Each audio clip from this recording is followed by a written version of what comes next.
Tel que mentionné lors de l'entrevue qu'elle avait accordée à notre émission le 30 juin, la députée de Charlevoix-Côte-de-Beaupré, Mme Caroline Simard, est de retour en studio, cette fois pour dresser le bilan de son premier mandat. Madame Simard, bonjour. Bonjour. Vous allez bien? Très bien, merci de m'accueillir aujourd'hui. Oui. Lorsque vous portez un regard sur les 4 ans et demi qui viennent de se passer, quelles sont les pensées qui vous habitent immédiatement? D'abord, j'ai le sentiment d'avoir œuvré à chaque jour pour faire avancer la circonscription de Charlevoix-Côte-de-Beaupré qui inclut également l'île d'Orléans. Alors, aujourd'hui, le Québec se porte mieux, notre circonscription se porte mieux également. Et pour moi, c'est source de satisfaction. Okay. Et quelles sont maintenant, parce qu'il y en sont nombreuses, les principales réalisations de votre premier mandat? Bien, vous l'avez dit, ils sont nombreuses. Donc, il y a plusieurs réalisations. Il y en a dans chaque municipalité, donc de la Côte-de-Beaupré et de l'île d'Orléans. Si vous me permettez de faire un bref survol, je vais prendre chacune des municipalités rapidement. Donc, on va regarder comme par exemple à Bois-Châtel où on a fait la réfection de la côte de l'église qui était attendue. Également, du côté du parc de la Chute-Montmorency, on a annoncé 3 projets importants. Celui d'abord de l'installation d'une passerelle semi-submersible, un projet de 14,8 millions. On a fait aussi la réfection de la maison Wolfe.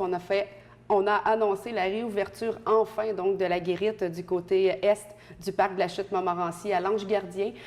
On a fait une annonce importante pour Multi-Action Communication, une entreprise qui est en pleine croissance. On a également fait l'aménagement de l'espace Filion, donc cette belle place qu'occupent les citoyens. À Château-Richer, on a fait aussi l'aménagement du parc des loisirs de Château-Richer, Sainte-Anne-de-Beaupré, le projet d'eau tant attendu dont on parlait depuis 2005, donc le projet d'installation en alimentation, de production et de distribution de l'eau potable, c'est réglé, c'est en cours de réalisation et j'en suis très fière. Une aide financière également pour la revitalisation du projet du quai, un projet qui me tient à cœur, que j'ai suivi de très près durant mon premier mandat et que je continuerai certainement de suivre de très près dans le futur. À Beaupré, des annonces importantes, le nouveau centre des congrès, le centre aqua-récréatif également et plus récemment la première piscine intérieure donc de la côte de Beaupré. Les citoyennes et les citoyens de chez nous pourront enfin bénéficier de cette installation. À Saint-Joachim, on a fait l'annonce de la mini-centrale hydroélectrique Grand Canyon. C'est un projet qui avait été finalement mis de côté par le gouvernement précédent. Alors, on a relancé ce projet qui donne plusieurs retombées économiques importantes, donc à Saint-Joachim, de même qu'à la municipalité. C'est également le cas pour la réfection donc complète de la grande ferme que le ministère de la Culture a fait également durant ce premier mandat. À Saint-Ferréol, le parc du Faubourg, l'achèvement du sentier transcanadien, donc le sentier national. Et à Saint-Tite-des-Capes, donc le projet éolien, projet qui fait en sorte qu'aujourd'hui, le parc est le plus important au Canada.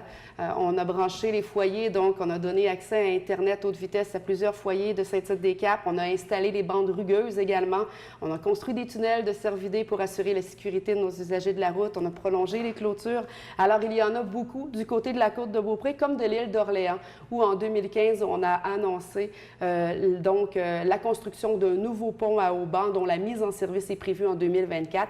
Et cette mise en service, elle demeurera prévue en 2024. C'est un projet distinct de celui du troisième lien que je souhaite à l'Est, bien évidemment, et que j'ai exprimé, donc, comme position. On a fait aussi plusieurs réfections d'églises, donc, pour assurer la protection du patrimoine, la rénovation de la bibliothèque Oscar Ferland, l'annonce la semaine dernière, donc, même cette semaine, de la toiture extérieure de la patinoire de Sainte-Famille, aussi des branchements donc à Internet de ce côté, réfection de la chalouperie au parc maritime de Saint-Laurent.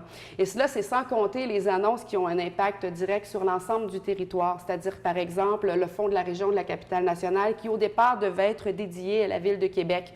J'ai vraiment fait pression pour que ce soit un fonds donc régional. C'est le cas maintenant. On a annoncé des millions pour la circonscription. Le renouvellement de l'entente paysage qui a eu un impact important. Les gens de la côte étaient contents, les gens de l'île également. Les gens de l'île ont dit qu'ils voulaient utiliser le renouvellement de l'entente paysage, entre autres, pour le projet du parc riverain, donc de Sainte-Famille, un autre projet en lequel je crois, un projet que je porterai dans le futur, comme je le fais depuis le début de mon mandat lorsqu'on m'a présenté ce projet-là. Je sais qu'il est appuyé par les citoyens et ils peuvent compter sur leurs députés, bien évidemment, pour le pousser jusqu'à sa finalité. Et on a fait des annonces au niveau la télévision d'ici, donc qui ont un impact pour les citoyens. Aujourd'hui, vous bénéficiez donc d'une qualité HD, de nouveaux équipements, d'un nouveau studio amélioré dans lequel on se trouve, qui est très beau d'ailleurs, et puis des annonces en éducation ou en santé. Pour nos routes, on en a fait plusieurs au niveau des transports, de même qu'en agroalimentaire, donc, et agriculture, tourisme pour nos festivals et événements. Alors, c'est très large, mais ce qu'il faut voir, c'est qu'il y a des millions qui ont été investis dans la circonscription de Charlevoix-Côte-de-Beaupré, et d'où l'importance, donc, d'avoir une députée présente, une députée qui connaît très bien son milieu, donc qui vit et qui consomme dans son milieu chaque jour et qui est en mesure de défendre les intérêts de l'ensemble des citoyens de la circonscription et non pas d'une seule réalité. Il y a sûrement aussi des dossiers que vous auriez aimé concrétiser puis qui n'ont pas pu l'être jusqu'à présent. Bien, autant il y a des dossiers, par exemple, ou des organismes que j'ai pu aider dans des moments difficiles, et je pense au Collège des Hauts-Sommets, je pense au Circuit des créateurs, à Alternative Jeunesse Mont-Sainte-Anne, qui est le travail de rue, donc, et le manoir Mauvite-Genet. Autant, oui, il y a des projets que j'aurais aimé voir plus avancés à ce jour. C'est le cas du Quai de Sainte-Anne, par exemple, un projet qui verra certainement le jour un jour, oui. Mais un projet qui doit passer par un processus, donc, au niveau des autorisations environnementales. Et ça, on sait que ça prend du temps. La connaissance, donc, de ma fonction de députée me permet également de voir qu'on ne peut pas réaliser tous les projets que l'on souhaite aussi rapidement que l'on voudrait. Il y a aussi comme projet le plan de conservation à l'île d'Orléans. Ce n'est pas une question d'avoir réalisé un projet, mais c'est une question que j'aurais aimé une meilleure acceptabilité de moi-même et de la part des citoyens et des élus de l'île d'Orléans. C'est un projet sur, c'est-à-dire le plan de conservation. J'y travaille depuis plusieurs années. On a fait des pas récemment. On en fera encore dans le futur, je l'espère, mais c'est un plan de conservation que je maîtrise sur le bout de mes doigts. J'accompagne les citoyens. Il y a des victoires chez les citoyens qui ont eu des réponses négatives à la base de la part du ministère de la Culture. Alors, il faut continuer ensemble dans cette direction, certainement, et faire en sorte que le plan de conservation reçoive une meilleure acceptabilité du milieu. Okay. Sur le côté humain, est-ce que la femme d'affaires qui était spécialisée en communication puis en marketing, est-ce qu'elle a modifié sa façon d'être avant puis après lorsqu'elle est devenue députée?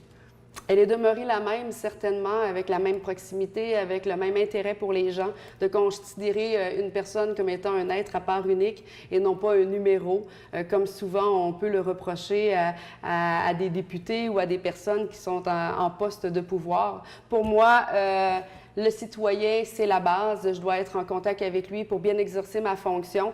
D'ailleurs, durant mon mandat, j'ai fait plus de 600 représentations, donc en circonscription, c'est-à-dire de participation à des événements. Donc, j'ai été très présente. J'ai traité également plus de 600 cas citoyens depuis 2014 avec les membres de mon équipe qui ont toutes aussi cette volonté de faire une différence dans leur milieu. Une équipe, c'est extrêmement important pour appuyer un député et ça fait aussi en sorte d'être à l'écoute, de connaître les réalités. Alors, lorsqu'on a un député, on a en réalité, dans mon cas, 5 personnes qui travaillent pour les citoyennes et les citoyens chaque jour. Okay. Lorsqu'on commence, ou lorsque les citoyens ordinaires ont tous une perception de la politique, vous aussi, vous en avez une avant de député. Est-ce que cette perception-là, des idées préconçues des fois qu'on a, est-ce que c'est demeuré ou si ça a changé au fil du temps? D'abord, on a tous des idées préconçues en ce qui concerne le travail de politicien, politicienne. En fait, on réfère souvent au cynisme, on réfère souvent également au fait que c'est une fonction ingrate. Moi, je vous dirais que j'avais une perception qui était celle d'une personne dans son foyer qui écoute l'actualité, donc un regard extérieur au milieu. Maintenant que j'y suis, donc dans ce milieu depuis plus de 4 ans, je vois à quel point certains députés, dont moi-même, ont à cœur leur région, veulent faire justement cette différence qui est si importante. J'ai investi près de 80 heures par semaine depuis 2014 pour ma fonction. Pour moi, il n'y a rien de plus important que de faire une différence dans la circonscription de Charlevoix-Côte-de-Beaupré en collaboration avec les élus, en collaboration avec les intervenants également et surtout, évidemment, pour les citoyennes et les citoyens de chez nous. Si on s'en va en élection générale le 1er octobre, si vous êtes réélu, est-ce que vous voulez aller dans la même veine, poursuivre, ou si vous avez des choses que vous voulez modifier. De toute évidence, au niveau de ma proximité, au niveau de ma présence sur le terrain, je souhaite qu'elle demeure la même. Il y a eu aussi une présence accrue. Donc, on me disait qu'il n'y avait jamais eu autant de ministres, que le premier ministre n'est jamais venu aussi souvent dans la circonscription de Charlevoix-Côte-de-Beaupré. C'est plus de 40 fois donc, que j'ai reçu au cours de mon mandat des collègues ministres. Et pour moi, c'était important qu'ils puissent connaître exactement les réalités, que ce soit de la Côte-de-Beaupré, de l'île d'Orléans ou de Charlevoix, qui sont différentes les unes des autres. Alors, certainement que je garderai la même façon de faire. Pour moi, il sera toujours aussi important de collaborer ensemble, donc de travailler pour le bénéfice de nos communautés et également, donc, d'être en mesure d'arriver à un résultat positif à la fin parce que je suis une personne d'action. J'en ai fait la démonstration. Et c'est ce que je souhaite d'ailleurs. J'espère que les citoyens me feront confiance pour un deuxième mandat parce qu'on est dans un élan actuellement positif. Il ne faut pas freiner cet élan économique dans lequel la circonscription se retrouve.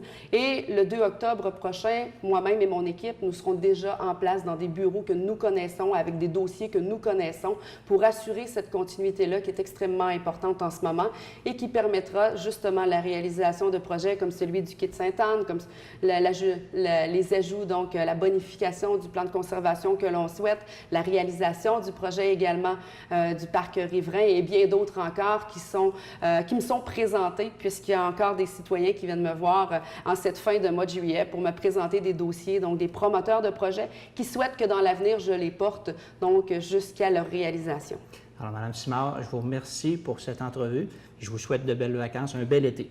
Un bel été. Eh bien, il y a encore des annonces à venir, des présences sur le terrain, mais il n'y aura pas de vacances cette année. Pour moi, le plus important, c'est d'être en contact avec les gens chez nous. Merci, madame. Merci à vous.